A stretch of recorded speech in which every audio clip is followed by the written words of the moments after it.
कार्यक्रम के प्रायोजक हैं श्री मदन भाई रेखाबेन हुमड़, रूपेन प्राची हुमड़, अनगवीर आर्शवीर हुमड़, रिक्ता विशाल सेठी, आरिका अर्जुन सेठी।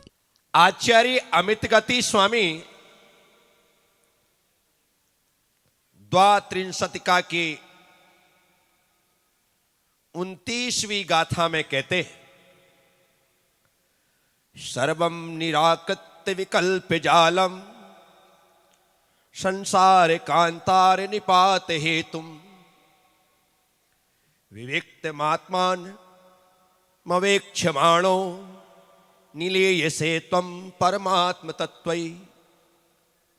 संसार कांतार निपात हेतुम, संसार रूपी वन में पतन के कारणभूत सर्व विकल्प जालम, सभी विकल्प जाल को निराकृत हटा करके विविक्तम एकमात्र आत्मानम, आत्मा को अवेक्षमाण देखते हुए त्वम परमात्म तत्वे, तुम परमात्म तत्व में निलीयसे लीन रहो। भगवान वृषभदेव ने निर्वाण प्राप्त किया। भगवान वृषभदेव ने कैलाश पर्वत से मोक्ष प्राप्त किया। तो मोक्ष कैसे मिलता है? मोक्ष पाने के लिए इस आत्मा को क्या क्या करना पड़ेगा? तो आचार्य अमित गति स्वामी कह रहे हैं, सर्वम निराकृत विकल्प जालम। हमारे पास विकल्पों की कोई कमी है क्या? मतलब टेंशन की कोई कमी है क्या? है? हम तो अपना नाम उन लोगों में दर्ज करा के बैठे हैं जो रास्ते चलते टेंशन उठा लेते। रास्ते चलते हमें अपना टेंशन नहीं होता, दूसरों का ज्यादा होता है। उसका क्या होगा, उसका क्या होगा। अरे मेरे भाई, तेरा क्या होगा ये तो सोच। जब तक तुम दूसरों की चिंता छोड़ करके खुद की चिंता प्रारंभ नहीं करोगे, तब तक तुम्हें मोक्ष को पाने की भावना नहीं करनी चाहिए। मोक्ष की कल्पना भी नहीं करना चाहिए। क्यों? क्योंकि तुम दूसरों में उलझे हुए हो। सबसे पहले मोक्ष तुम्हें चाहिए या दूसरों को चाहिए, निर्णय करो। तुम खुद मोक्ष जाना चाहते हो या दूसरों को दिलाना चाहते हो? है? पक्का लोकेश? खुद जाना चाहते, दूसरों को बस। जब हमारा यह कंसेप्ट क्लियर हो जाए कि मोक्ष मुझे जाना है, अब जब मुझे मोक्ष जाना है तो मुझे दूसरों का टेंशन छोड़ करके खुद का टेंशन लेना है। क्या लेना है? दूसरों की चिंता छोड़ करके खुद की चिंता करना है। दूसरों की परवाह छोड़ करके खुद की परवाह करना है। ये जब होगा, पर तुम सोचो कि गृहस्थ जीवन में रहते हुए यह संभव हो, तो यह पूरी तरह से असंभव है। क्योंकि आचार्यों ने 4 पुरुषार्थों में गृहस्थ जीवन में 3 ही पुरुषार्थ सिद्ध हो सकते हैं, ऐसा स्पष्ट लिखा है। धर्म, अर्थ और काम। गृहस्थ जीवन में धर्म, अर्थ और इन 3 पुरुषार्थों को ही आप प्राप्त कर सकते हैं, नहीं सिद्ध कर सकते हैं। मोक्ष पुरुषार्थ गृहस्थ जीवन में संभव। जिस गृहस्थ के मन में मोक्ष पाने की भावना होती है, वह गृहस्थ जीवन को छोड़ करके संन्यास जीवन स्वीकार कर लेता है। क्या कर लेता है?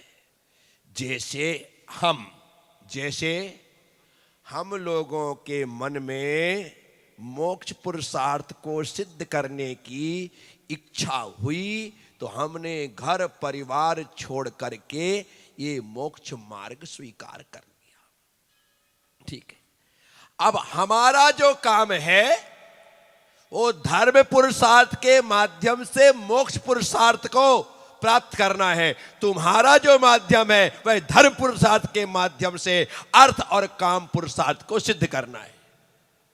क्या तुम यही चाहते हो कि हे प्रभु मैं धन धान्य से संपन्न रहूं, मेरे तिजोरी हमेशा भरी रहे, मेरी पत्नी हमेशा स्वस्थ रहे, मेरे बच्चे बहुत आगे बढ़ते रहे, व्यापार बिजनेस में मुझे किसी प्रकार की कभी चोट ना पड़े, मेरा हर यार दोस्त मेरा सहयोग करे, मेरा साथ दे, मुझे बड़े बड़े पदों की प्राप्ति हो। तुम यही चाहते हो ना? धर्म का फल यही लौकिक और पारलौकिक दोनों होता है। इसलिए सबसे पहले धर्म को रखा है। किसे रखा है?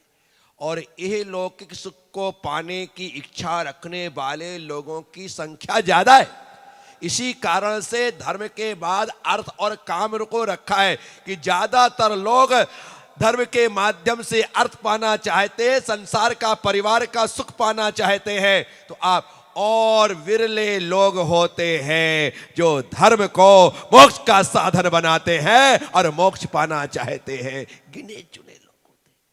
तो मोक्ष कल्याणक का दिन है। मोक्ष पाने के लिए क्या करे? एक सम्राट संत के दर्शन के लिए जा रहा था। उसके पास एक पालतू तोता था। जाते जाते सम्राट ने कहा कि मैं संत के दर्शन के लिए जा रहा हूं, तुम्हें कुछ कहना है? तोते ने कहा कि महाराज जा रहे हो आप तो मैं भी चलता, लेकिन मैं यही ठीक हूं। आप तो उनसे मुक्ति का मार्ग पूछ के आना। क्या पूछ के आना? मुक्ति का मार्ग पूछ के आना। ठीक है, तेरी बात मैं पूछ लूंगा। सम्राट गया, जाकर के संत की सेवा भक्ति पूजा आराधना की, उनका धर्म लाभ लिया, धर्म श्रवण किया। जाते जाते कहा गुरुदेव मेरे घर में एक पालतू तोता है, उसे मैंने सोने के पिंजरे में रखा है, रोज मैं वह मिष्ठान खाता है, किसी प्रकार की उसे कोई तकलीफ, मेरे प्राणों का प्यारा है वह। अच्छा, उस तोते ने आपको प्रणाम कहा है? अच्छा है। और कुछ? उसने आते आते मुझसे कहा था कि संत श्री से मुक्ति का मार्ग पूछ लेना। क्या कहा था? मुक्ति का मार्ग। तो आप मुक्ति का मार्ग बता दो ताकि मैं उसे कह सकूं कि भाई तेरे प्रश्न का जवाब लेकर के आया हूं। इतना सुनना था कि संत छटपटाए और लुढ़क गए, गिर पड़े। उसे लगा ये क्या हुआ, ये साइलेंट अटैक। मैंने पूछा मुक्ति का मार्ग और ये तो मृत्यु को प्राप्त हो गए। संत तो सांस को रोकने में माहिर थे, यूं नब्ज पकड़ करके देखा, जो जो देख सकता था सम्राट सब देखा। संत तो उसे लगा कि ये तो बहुत गलत हो गया, यदि किसी को पता चल गया तो आज तो मेरी बाट लग जाएगी, इसीलिए मुझे यहां से चुपचाप निकल जाना चाहिए। और सम्राट संत को उसी अवस्था में छोड़ करके निकल गया। बहुत दूर जाकर के गहरी सांस ली कि अच्छा हुआ किसी ने मुझे उस समय, अन्यथा मुझे संत हत्या का पाप लग जाता और लोग मेरे ही ऊपर मार देते कि इसने ही महल में प्रवेश करता। तोते ने सम्राट को उदास देखा।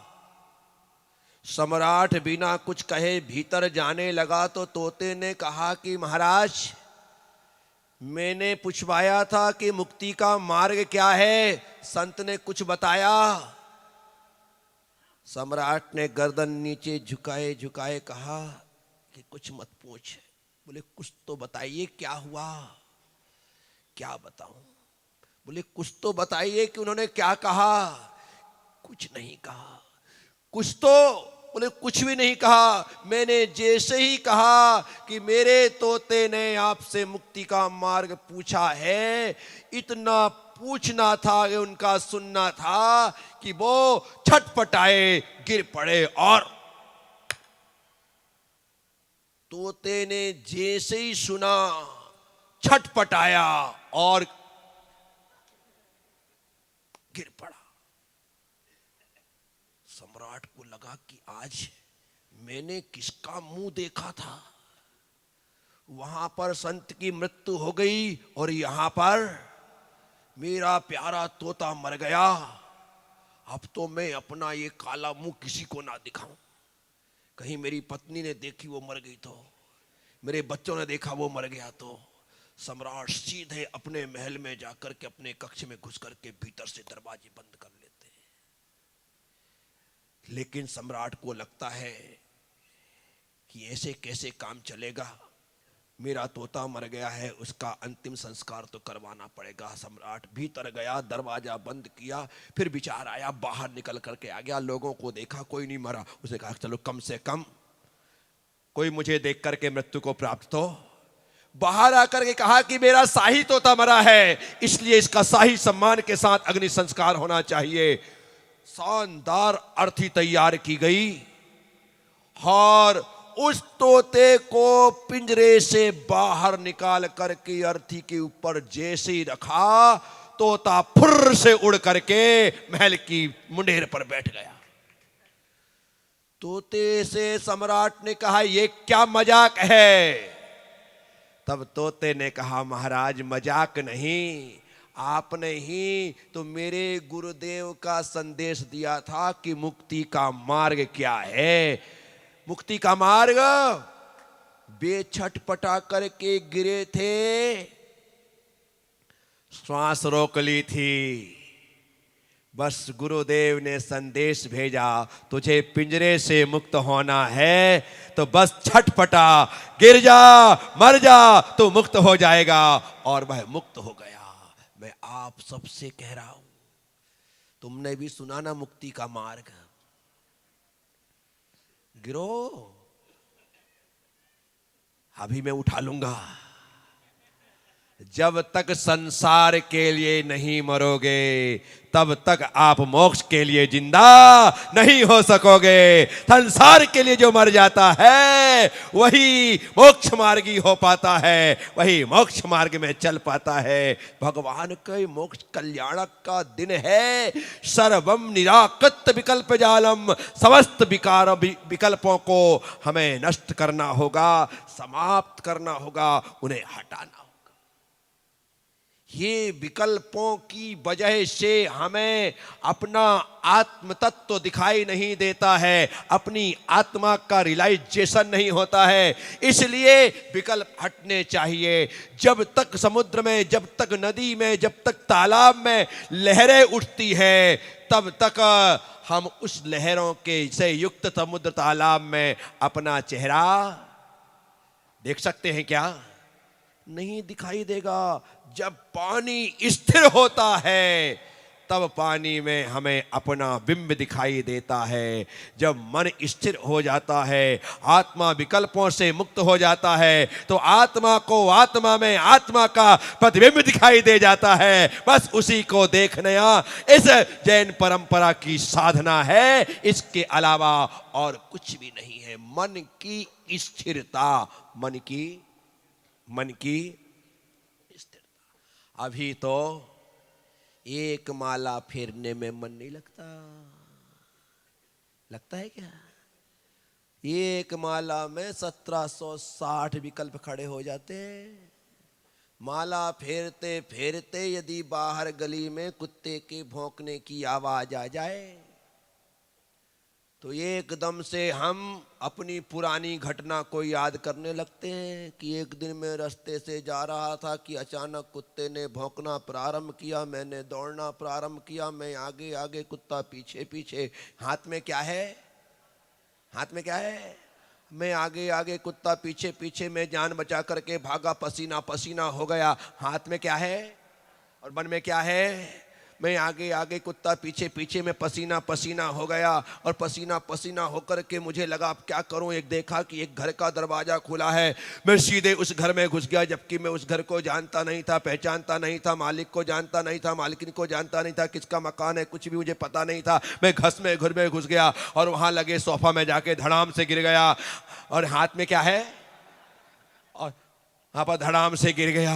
एकदम से घर मालिक ने देखा, कहा क्या बात है? मैंने कहा कुत्ता पीछे पड़ गया था। उसने कहा चिंता मत करो, अब कुत्ता घर में नहीं आएगा, आप तो आराम से। बहुत अच्छा व्यक्ति था, उसकी पत्नी बहुत अच्छी थी, उसने तुरंत पानी ला करके दिया।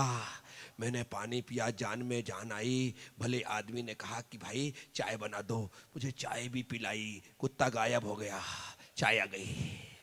इतनी बढ़िया चाय थी, ठंडी के दिन में, गर्मी था, क्या बताऊं, क्या अदरक मिलाया था, क्या चाय बनाई थी। आहा, चाय गायब हो गई, अदरक आ गया। हाथ में क्या है? कमाल हो गया। ये तो हो रहा है, तुम बैठे हो मंदिर में, कुत्ते ने भौंका यहां, तुम दौड़े सड़क पे, पहुंचे घर में, आई हाथ में चाय और अदरक का मजा आ गया, माला पूरी हो गई। मजाक मत समझिए, मैं तुम्हारी मन की बात बताता हूं, तुम्हारे मन की बात। ये एक उदाहरण है, ऐसी सैकड़ों बातें होती हैं। हाथ में माला होती है, सामने पूजा की थाली होती है, यहाँ पर कुछ होता है, वहाँ पर तुम्हारी सहेली आती हुई दिखाई दे जाती है, माला फेरते फेरते यूं भी कर दे कि आ जा, बैठ जा, तेरे लिए जगह, उसके लिए जगह कर देते हैं। चिटाई की जरूरत हो, हाथ में माला उठा करके निकाल के लो, मैंने तेरे लिए 2 रख रखी थी, तेरी वाली भी मेरे पास है, वो निकाल के दे दे। बोलो ना हाँ। नहीं होता क्या? 2 पहले से लेके बैठी है, क्योंकि वो आएगी, उस समय नहीं मिलेगी तो क्या होगा। हाथ में माला खिसका करके ले ले। अरे सामने भगवान होता कितना ख्याल रखती मेरा। अरे तेरा ख्याल रखती है, इतना ख्याल भगवान का रख लेती तो माला का फल मिल जाता। क्या मिल जाता? तेरा तो ख्याल रखा है, लेकिन जिसके लिए आए थे उसका ख्याल नहीं है। और ये सब करने के बाद हम दोष देते हैं माला को कि इतनी में माला फेरता हूँ, इतनी में माला फेरती, इसका कोई फल मिलता ही नहीं है। फल मिले तो मिले कहाँ से? माला बनाई काट की, जा में डाला सूत, और माला बेचारी क्या करे, जपने वाला कपूत। इस कार्यक्रम के प्रायोजक हैं श्री मदन भाई रेखाबेन हुमड़, रूपेन प्राची हुमड़, अनगवीर आर्शवीर हुमड़, रिक्ता विशाल सेठी, आरिका अर्जुन सेठी।